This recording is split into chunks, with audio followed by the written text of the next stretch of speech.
Muy bien, hermanos. Vamos a seguir trabajando sobre este asunto de vital importancia que es el carácter. El carácter no se puede transformar por esfuerzo humano. Tú puedes hacer lo que quieras para cambiar el carácter, no lo vas a lograr. Y esta mañana vamos a ver una cita que habla justamente de eso.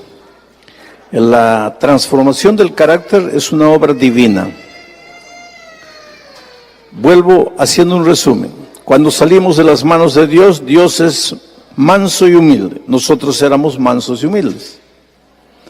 Pero en el momento que el pecado nos arrastró para lejos de Dios, ese carácter manso y humilde se comenzó a deteriorar en nosotros. Y cuanto más nos alejamos de Dios, más deteriorado queda ese carácter. Y cada vez más y más y más hasta llegar al punto de hacer atrocidades. Si nosotros no hacemos atrocidades como esa pareja de Chicago que le cortó la barriga a una mujer para sacar, si nosotros no hemos llegado a ese punto de hacer atrocidades, es porque no hemos llegado aquí. Pero con toda seguridad estamos por aquí. Algunos tal vez están por aquí.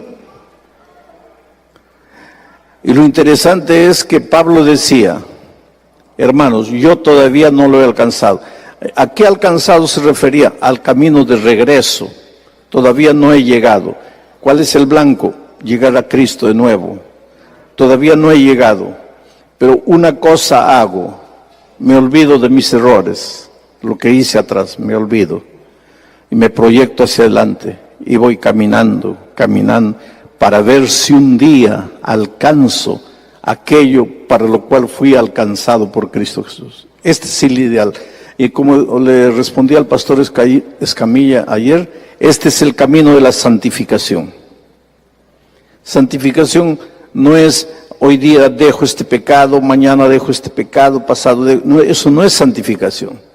Santificación es, cada día voy caminando y me vuelvo más semejante a Jesús. Y cuanto más semejante me vuelvo a Jesús, las cosas malas van saliendo de mi vida naturalmente. Van saliendo de mi vida, porque me estoy pareciendo a Jesús. ¿Qué dice Hebreos con relación a Jesús? Él vino, fue tentado en todo, pero no pecó. Si nosotros llegamos un día a ser semejantes a Jesús, seremos tentados en todo, pero no caeremos, porque somos semejantes a Jesús. Nuestro desafío es volvernos semejantes a Jesús. Entonces vamos ahora hoy día voy a correr un poco, ya sabemos, ya vimos todo eso. El problema del ser humano es el carácter. No era así cuando salió de las manos del Creador, porque cuando salimos de las manos del Creador, nuestro carácter era perfecto. ¿Cuál es el anhelo divino?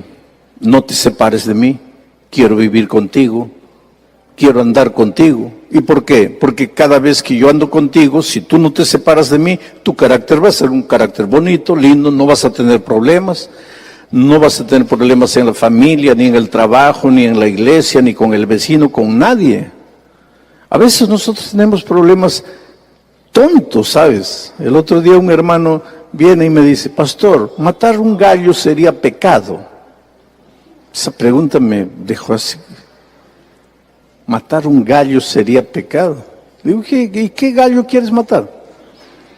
No, me dice, es que mi vecino tiene un gallo y yo tengo problemas para dormir. Yo duermo con mucha dificultad. Y cuando estoy conciliando el sueño, ya el bendito gallo a las 5 de la mañana está cantando. Y entonces yo le digo, pero ¿por qué no hablas con el vecino? Porque hay una ley, no sé si aquí, pero en el Brasil hay una ley. En un vecindario donde vive gente, nadie puede tener gallo. Gallo se tiene en el campo, no en la ciudad, en la urbe. Porque lógico, el gallo canta e incomoda a los vecinos. Entonces yo le digo, ¿por qué no hablas con tu vecino? No, me dice, mi vecino es tan buena gente que yo tengo miedo de si le hablo, lo voy a resentir, lo voy a herir. Y entonces, ¿qué piensas hacer? Por eso le estoy preguntando, pastor, Sería pecado si yo mato al gallo sin que el vecino sepa. Oye, ¿a qué punto llegamos en la vida que hasta el gallo es nuestro enemigo? Pues que nuestro carácter se deteriora por cualquier cosa. Y lo peor es que cuando nacemos, porque después que entró el pecado, ya vimos, Adán cuando salió de las manos de Dios era semejante al Creador. Pero el hijo de Adán cuando nació ya no era semejante a Dios, ya era semejante a él. Pero él ya tenía un carácter deteriorado, entonces el hijito pues le salió deteriorado, y el nieto más deteriorado, y el bisnieto más deteriorado. Ahora imagínense nosotros, pues por eso no somos felices en el matrimonio, ni como papás, ni como hijos, ni como miembros de iglesia, porque conocemos la doctrina, el sábado, todo maravilloso, pero el carácter nunca cambió, sigue siendo egoísta, malo.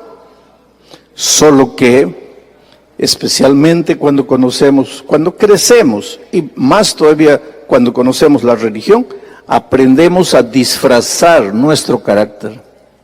Seguimos siendo egoístas. Yo siempre les digo, ustedes ya me han escuchado eso, cuando somos niños, somos egoístas auténticos, nos mostramos egoístas, pero cuando vamos creciendo, aprendemos a disfrazar nuestro egoísmo. Y te voy a probar. Deja en una mesa 5 o 6 pedazos de pastel y 5 niños. Cada uno agarra su pedazo y come lo más rápido que pueda. ¿Para qué? Para agarrarse el pedazo que está sobrando. Egoístas, pero auténticos. Se muestran egoístas. Ahora coloca 6 pedazos de pastel y 5 adultos. Cada uno agarra con mucho cuidado, come despacito. Está sobrando un pedazo.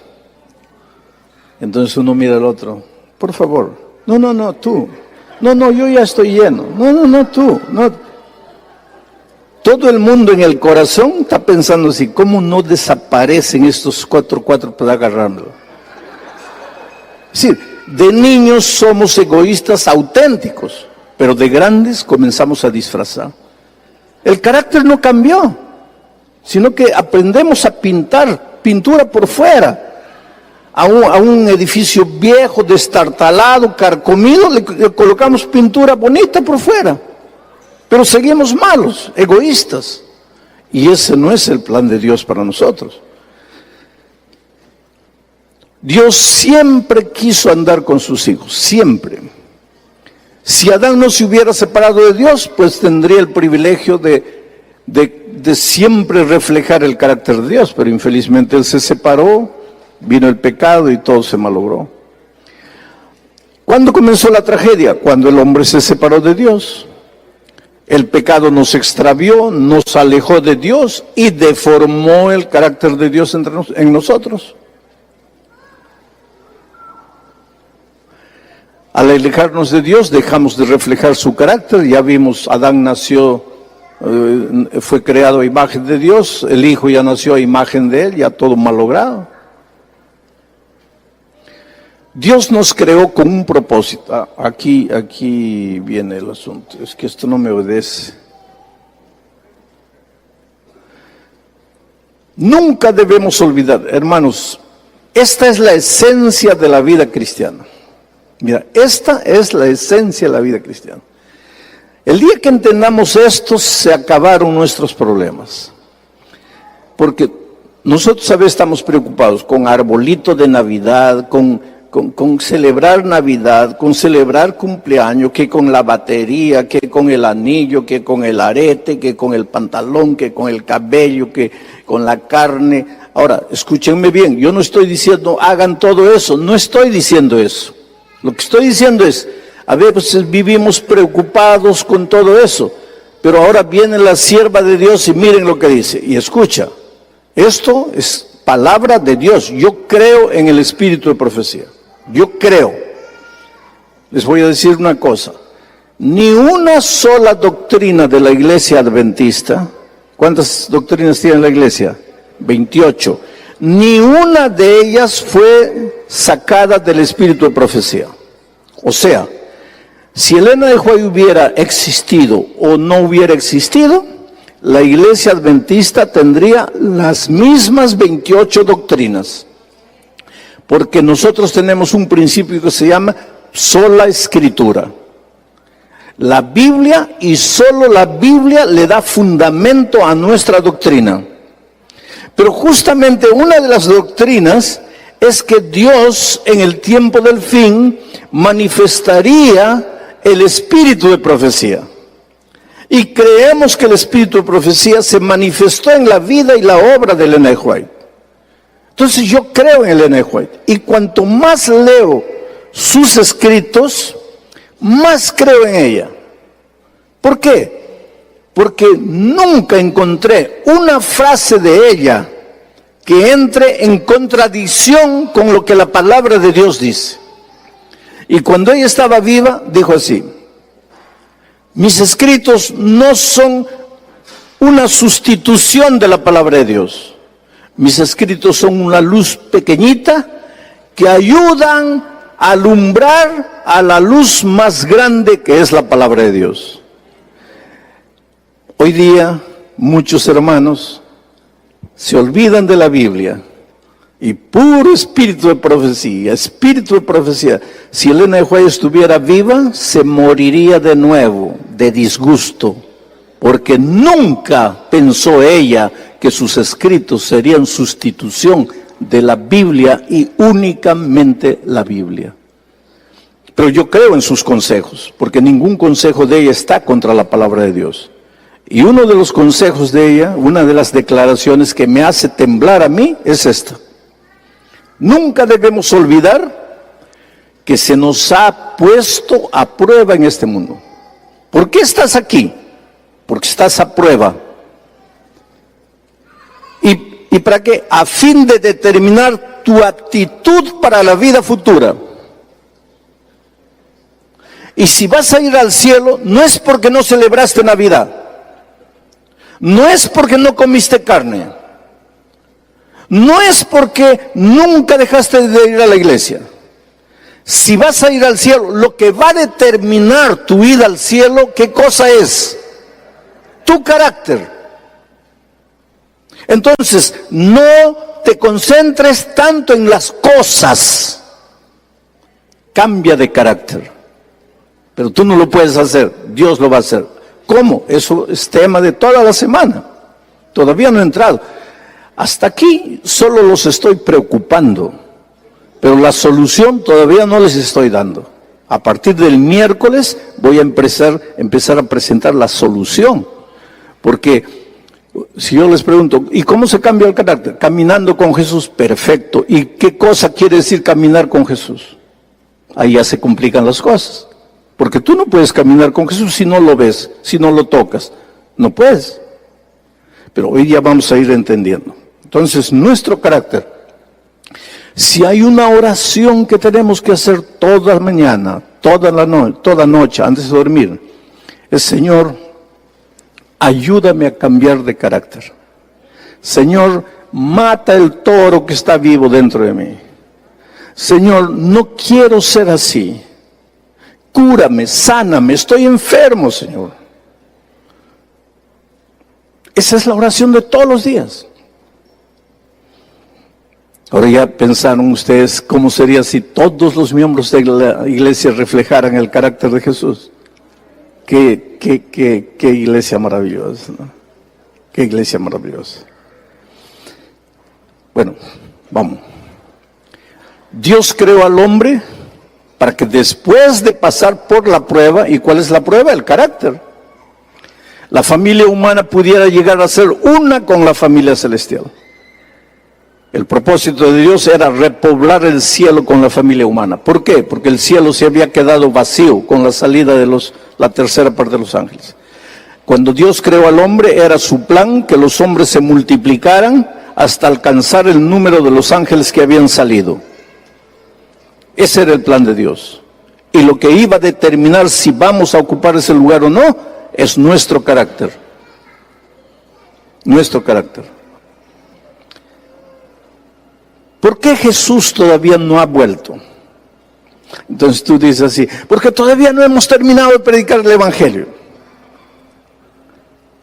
¿Por qué Jesús todavía no ha vuelto? Miren lo que dice aquí. Cristo espera con un deseo anhelante la manifestación de sí mismo en su iglesia. ¿Qué quiere decir eso? Pablo dice, el día que nosotros estemos escondidos en Cristo, voy a pedir a un hermano que venga para ayudarme con una ilustración. Ven tú, muchacho, tú que estás de short, ven. Solo para una ilustración, ven. Vamos a decir que Él es Cristo. Te estoy usando como un símbolo de Jesús. A partir de hoy día tienes que vivir la vida de Cristo. Él es, hoy, en este momento, lo estoy usando como un símbolo de Cristo. ¿Ah? Yo soy un pobre pecador que me escondo en Cristo. Vamos a entender durante la semana qué es esconderse en Cristo. Pero para que ustedes entiendan, me voy a esconder atrás de Él. Ahora ya estoy escondido. Vamos a decir que este bendito hermano, ¿cómo te llamas? ¿Ateo? Ah, Aristeo. Aristeo, muy bien, Aristeo. Vamos a decir, discúlpame, este es un ejemplo también. Vamos a decir que Aristeo quiere matarme, ¿verdad? Y viene armado con un revólver, quiere matarme. Pero yo me escondo en Cristo. Solo que cuando tú te escondes en Cristo, la gente te ve a ti. Pero no eres tú, es Cristo. Tú tienes que aprender a vivir de una manera tal que cuando la gente te ve a ti, ve a Cristo. Eso es lo que dice ahí. Cristo espera con un deseo en adelante la manifestación de sí mismo en su iglesia.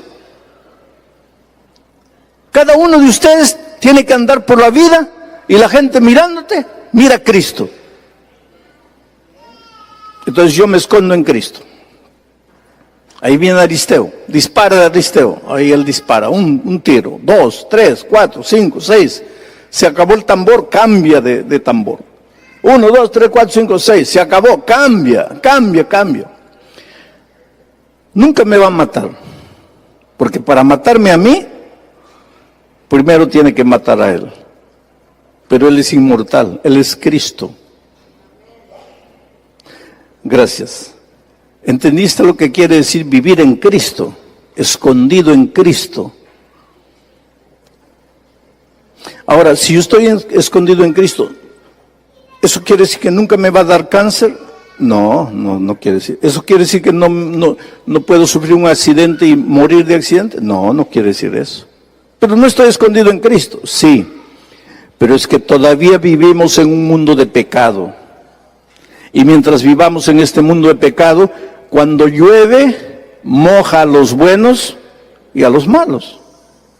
Y cuando el sol sale, alumbra a los buenos y a los malos. Solo que cuando el dolor le llega al malo, se desespera.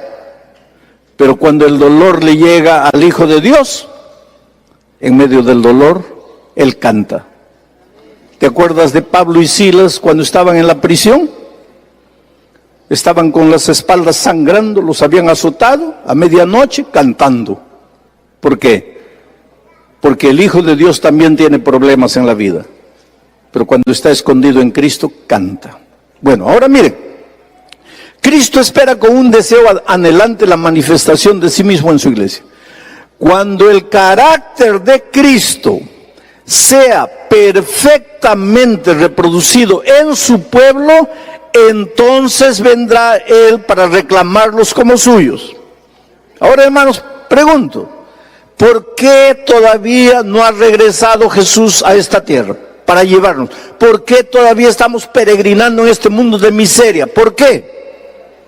Porque su carácter no se ha reflejado en mi vida. Yo estoy más preocupado con arbolitos de Navidad que con el carácter de Cristo. A veces uso el púlpito para atacar, y mi carácter. Y Cristo está esperando que su carácter sea reflejado en su iglesia.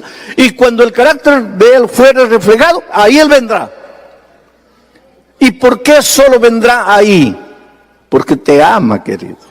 No quiere dejarte. Y con ese toro bravo dentro de ti te vas a quedar y Él no quiere que te quedes. Él te ama, Él quiere llevarte, pero con ese carácter no te puede llevar. Y entonces Él está esperando que tú cambies de carácter.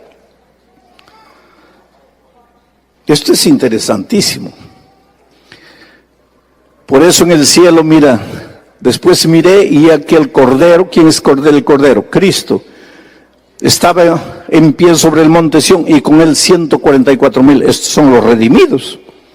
Tenían el nombre de él y el nombre de su Padre escrito en la frente. ¿Qué es el nombre? El carácter. ¿Por qué están los redimidos en el cielo? Porque están reflejando su carácter. Solo los que reflejen el carácter de Jesús irán al reino de los cielos. Ahora, entramos en esta parte. ¿Cuál es la misión de nosotros, como ancianos, como miembros de iglesia, como pastores? ¿Cuál es nuestra misión? Mira lo que dice este texto. Maridos, amad a vuestras mujeres, así como Cristo amó a la iglesia. El tema central de este texto no es el amor del marido por la mujer, está usando solo un ejemplo. El tema central de este texto es el amor de Cristo por su iglesia. Dice, maridos, amad a vuestras mujeres, así como Cristo amó a la iglesia. Y Jesús amó a la iglesia tanto que se entregó a sí mismo por ella, por ti. ¿Para qué? Para santificarla, habiéndola purificado en el lavamiento del agua del bautismo por la palabra. Es que la palabra, la Biblia te lleva al agua, al bautismo. Yo no sé si esta mañana estoy predicando a alguien que ya conoció la palabra, pero todavía no se ha bautizado. Estás en la mitad del camino. Porque si tú estudias la palabra te lleva al agua. Y Cristo prepara a su iglesia para llevársela por el agua y por la palabra y por el agua. Por eso dice Marcos 16:16, el que creyere en la palabra y fuere bautizado en el agua, ese será salvo. Hay gente que cree en la palabra pero no entra al agua.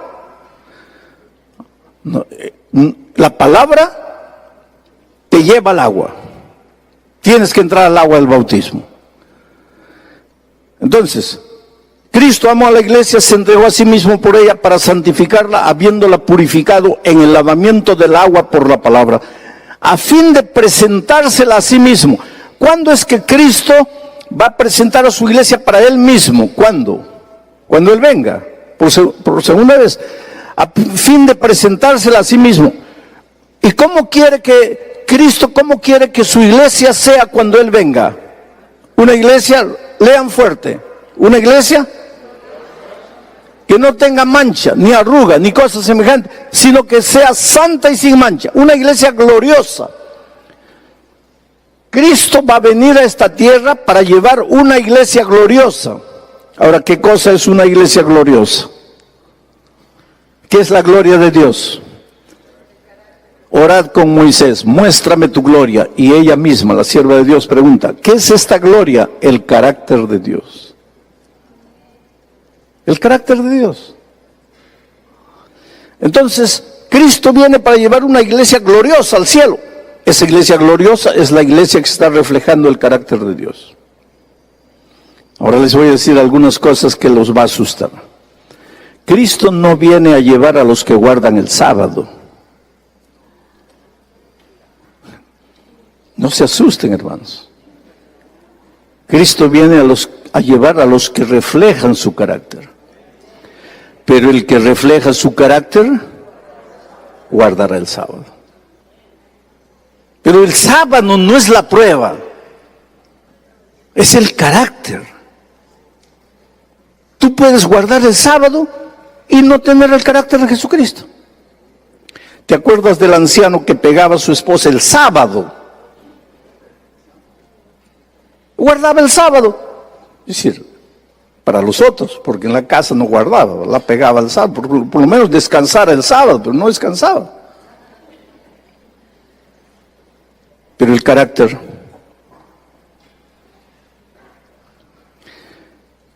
¿Cuál es el aspecto del carácter que Jesús que más destaca, del carácter de Dios que más destaca.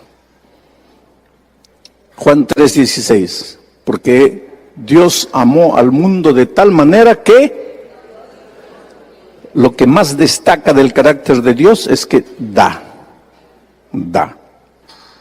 El egoísta toma. El que ha sido cambiado por Dios, da.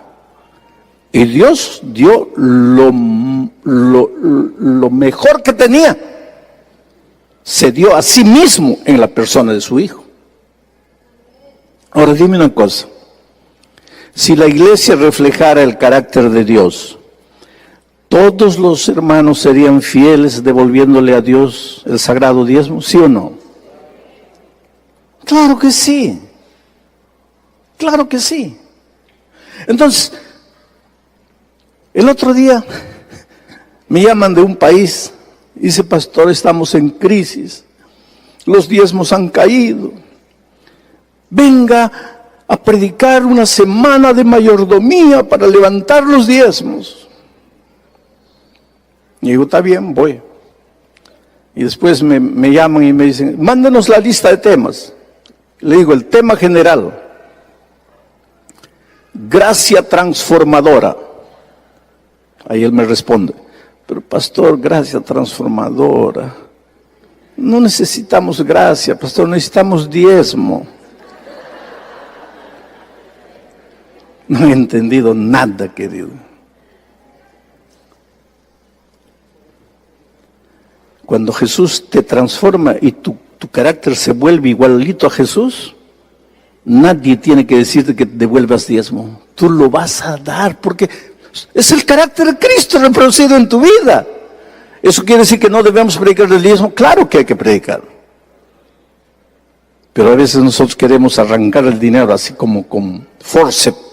No. El carácter de Jesús te lleva a ser fiel. Una persona que refleja el carácter de Jesús, ¿va a cuidar su cuerpo o no? Claro, porque su cuerpo es templo del Espíritu Santo. Una persona que refleja el carácter de Jesús, ¿va a ser fiel guardando el sábado? Claro. El secreto de todo está en el carácter de Cristo. Pero nosotros, como digo, estamos más preocupados con cualquier cosa, menos con el carácter de Jesús. Miren esta otra cita. El otro día: pastor, el pueblo de Dios, el último mensaje al mundo es el mensaje del tercer ángel. Claro que sí, el mensaje.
Es el último mensaje. Pero ¿cuál es el mensaje del tercer ángel?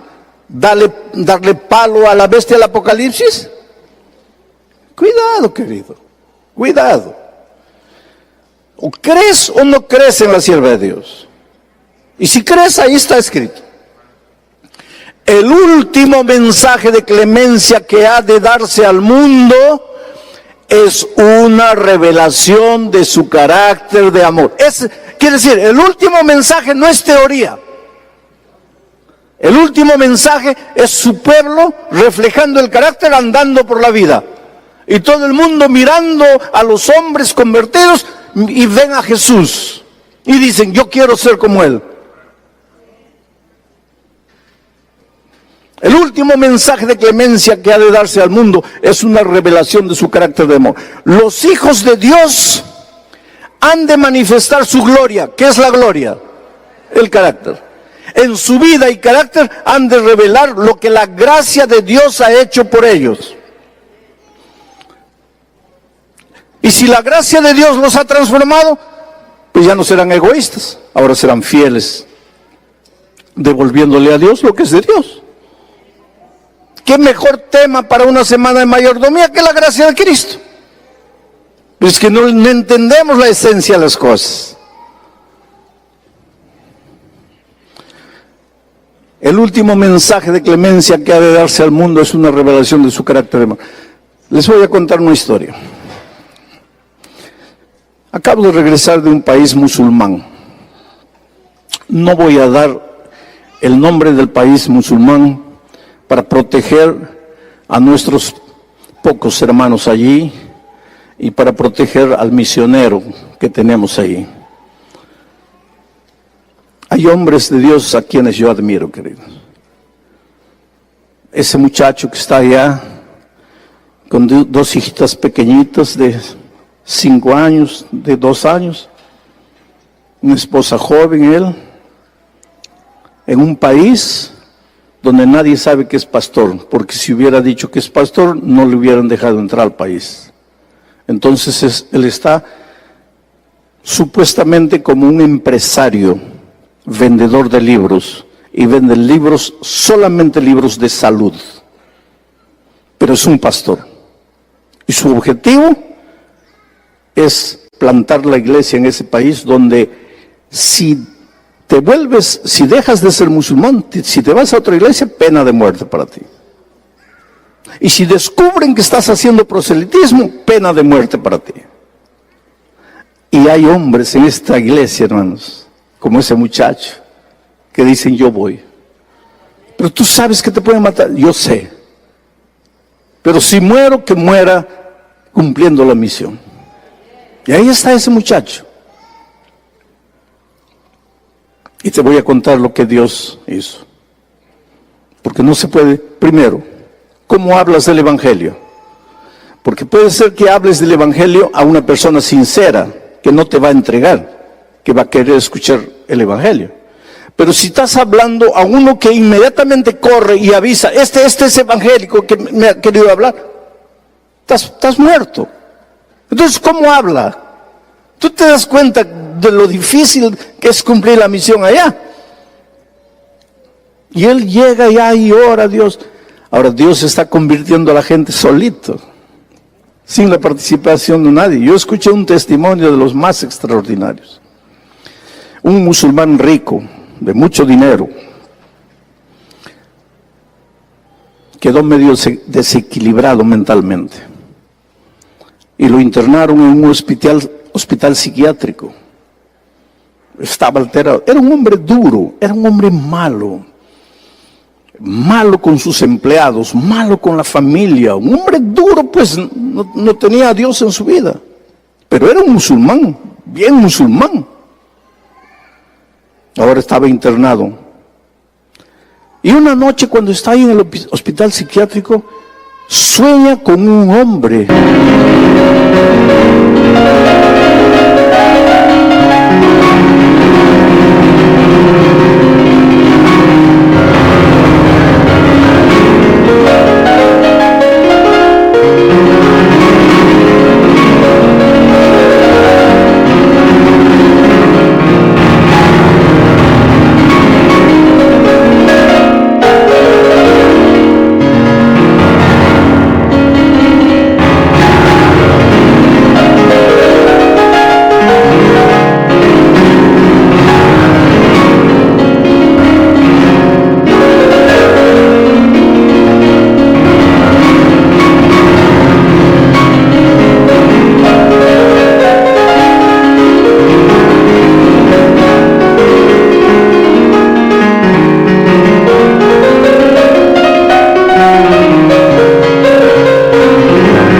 Vestido de blanco, que se acerca y le dice, lee la Biblia. Pero él no sabía lo que era Biblia, él nunca había oído hablar de la Biblia. Estoy hablando de un país musulmán, no estoy hablando de Nueva York. Al día siguiente se despertó alterado y le dijo a a otro compañero, ¿qué es la Biblia? No sé. Fue donde el otro, ¿qué es la Biblia? No sé. Fue a otro y fue preguntando, ¿qué es la Biblia? Nadie sabía. Pero una enfermera que trabajaba ahí escuchó la pregunta, ¿qué es la Biblia? Y ella le dijo, la Biblia es el Corán de los cristianos. ¿Cómo Corán de los cristianos? ¿Los cristianos tienen Corán? Entonces ella le dijo, no, así como nosotros tenemos el Corán, los cristianos tienen un libro sagrado, que es la Biblia, es el Corán de ellos. ¿Y dónde puedo encontrar una Biblia? Bueno, aquí pues difícil. ¿Dónde vas a encontrar Biblia? Aquí no hay Biblia. Entonces el final de semana, cuando el hijo lo visitó, él le dijo, hijo, consígueme una Biblia, encuéntrame una Biblia. ¿Pero qué es Biblia? Es el Corán de los cristianos. Pero sal ahí, pregunta a tus amigos, alguien vas a encontrar. Pero el próximo domingo que vengas a visitarme, tráeme una Biblia. Y no es que el hijo pues movió cielo y tierra y encontró por ahí una Biblia. Y llegó con la Biblia, escondida, y se lo entregó. Y ahora él comenzó a estudiar la Biblia, comenzó a estudiar, a leer la Biblia. Y se dio cuenta de una cosa, que las enseñanzas del Corán, porque él conocía muy bien el Corán, eran muy parecidas con las enseñanzas de la Biblia. Y es impresionante eso, porque yo acabo de escribir un libro sobre las profecías de Daniel, pero para musulmanes. Si uno de ustedes me lee ese libro, va a decir, ese pastor Bullón no sabe nada de profecía. Es que no fue escrito para cristianos ni para adventistas, fue escrito para musulmanes. Y para escribir el libro para musulmanes, yo tuve que leer la teología musulmana, leer el Corán, leer a los teólogos musulmanos, para adaptar las enseñanzas bíblicas a la teología musulmana. Y ese libro fue escrito para la Asociación General. En este momento está siendo traducido para comenzar a ser distribuido en el árabe y en inglés. Y seguramente en inglés les va a llegar a ustedes. Pero recuerden que ese libro no fue escrito para cristianos ni para adventistas, sino para musulmanes, para traerlos a ellos para Cristo. Bueno, y ahí yo me di cuenta que el Corán tiene muchas de las enseñanzas de la Biblia, inclusive del sábado. ¿Se acuerdan de esa historia que un hombre fue a buscar leña un sábado y fue apedreado? Eso está en el Corán. Sí, es impresionante. Y entonces ese hombre comenzó a leer y dijo, pero ¿qué pasa? Esto es impresionante. Solo había una diferencia. Cuando leía el Corán, se desesperaba, se atormentaba, enloquecía. Cuando leía la Biblia, sentía paz en su corazón. Porque en la Biblia encontró la historia de un Dios que se hizo hombre y vino a morir por el hombre. Y vino a salvarlo, y vino a hacerlo de nuevo. Y eso le daba tanta paz. Y fue sanando, y cada vez la familia venía a visitarlo, lo encontraba más lúcido, más sano. Y un día el médico le dijo a la familia, ya pueden llevárselo, aquí ya no va a mejorar más, ya pueden llevárselo. Y se lo llevaron a la casa. Y en la casa leía la Biblia todos los días, de mañana, de noche, de día, leyendo la Biblia. Y la familia comenzó a pensar, la locura ahora le ha dado por la Biblia. Pero no importa, por lo menos está más tranquilo, más pacífico, ya no grita, ¿no? Déjalo ahí que siga estudiando la Biblia. Pero entonces encontró la verdad del sábado. Y encontró, el Espíritu lo fue guiando, a él nadie le dio estudios bíblicos. Él encontró que hay un remanente en el libro de Apocalipsis, y ese remanente guarda el sábado, guarda la ley de Dios.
Y él dijo, Dios mío, hay una iglesia.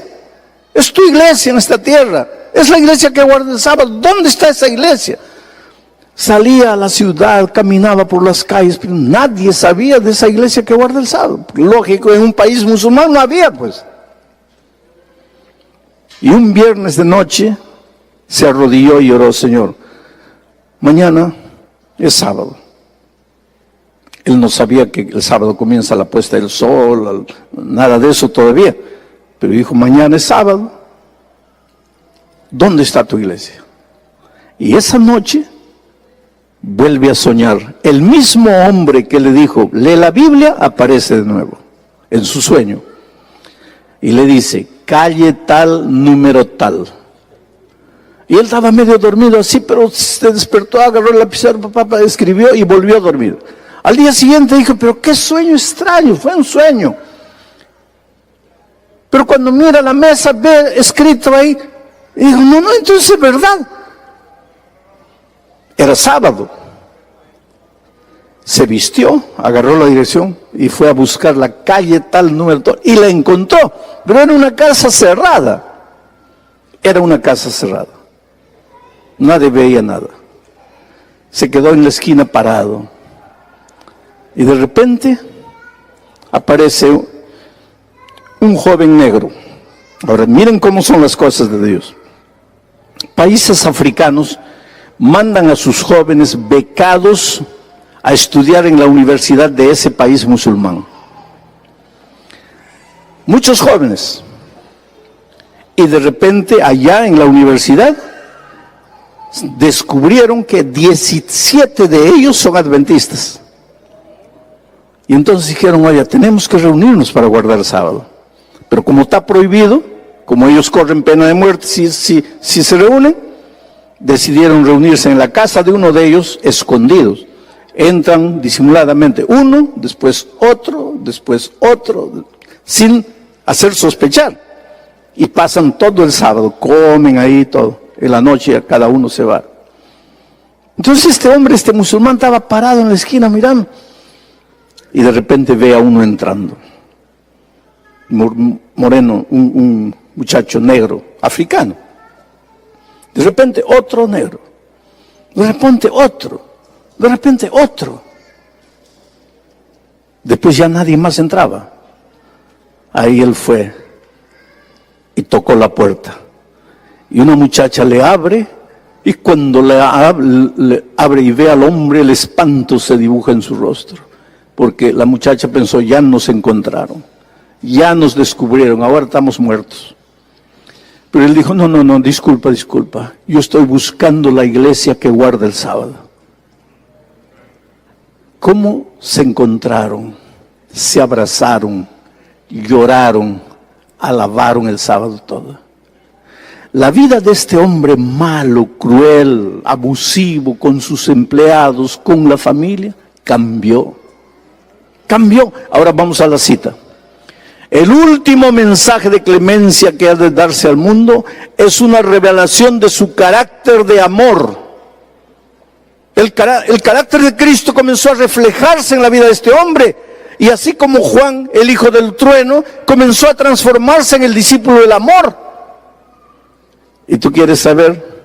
8 miembros de su familia ya están bautizados. El carácter de Cristo. ¿Acaso él comenzó a echarle palo a la bestia del Apocalipsis? Yo no digo que todo eso es parte del mensaje. Hay que predicar. Yo tengo series enteras de Daniel, de Apocalipsis. Pero querido, ese mensaje vacío teórico no hace nada si no va acompañado del amor, del carácter de Jesucristo.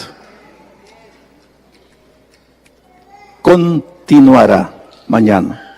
Ahora chao, que Dios les bendiga. Buen día para ustedes.